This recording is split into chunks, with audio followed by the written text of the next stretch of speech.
শবে বরাতের নফল ইবাদত, নিয়ম ও ফজিলত। শবে বরাত মুসলিম উম্মার জন্য অত্যন্ত গুরুত্বপূর্ণ একটি রাত। এই রাতে বিশেষ নফল ইবাদতের মাধ্যমে আল্লাহর নৈকট্য লাভ করা যায়।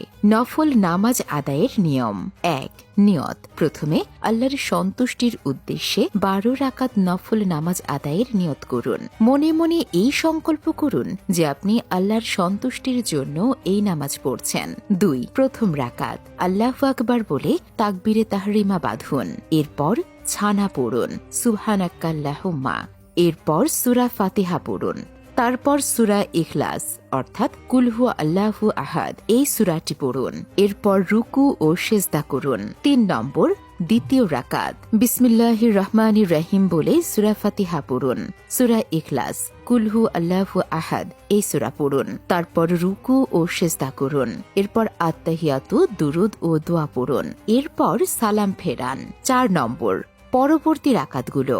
তৃতীয় রাকাতের জন্য দাঁড়িয়ে পুনরায় সুবহানাকা আল্লাহুম্মা এই দোয়াটি পড়ুন এবং একই নিয়মে নামাজ চালিয়ে যান। প্রতি ২ রাকাত পর আত্তাহিয়াতু, দুরুদ ও দোয়া পড়ুন। ৫ নম্বর ১২ রাকাত সম্পন্ন করা।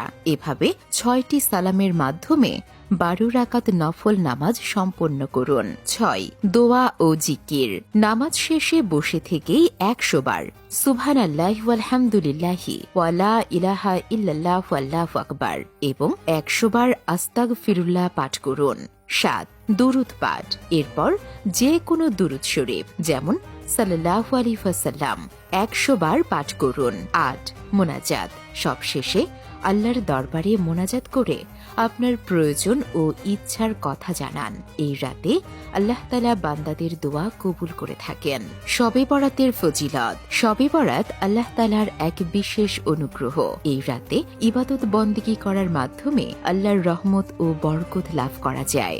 এই রাতে নবী করিম সাল্লাল্লাহু আলাইহি ওয়াসাল্লাম আল্লাহ তাআলার দিদার লাভ করেছিলেন এবং ৫ ওয়াক্ত নামাজের বিধান নিয়ে ফিরে এসেছিলেন। ইয়া আল্লাহ, আমাদের সবাইকে শবে বরাতের রাতে সঠিকভাবে ইবাদত করার তৌফিক দান করুন এবং আমাদের দোয়া কবুল করুন। আমিন।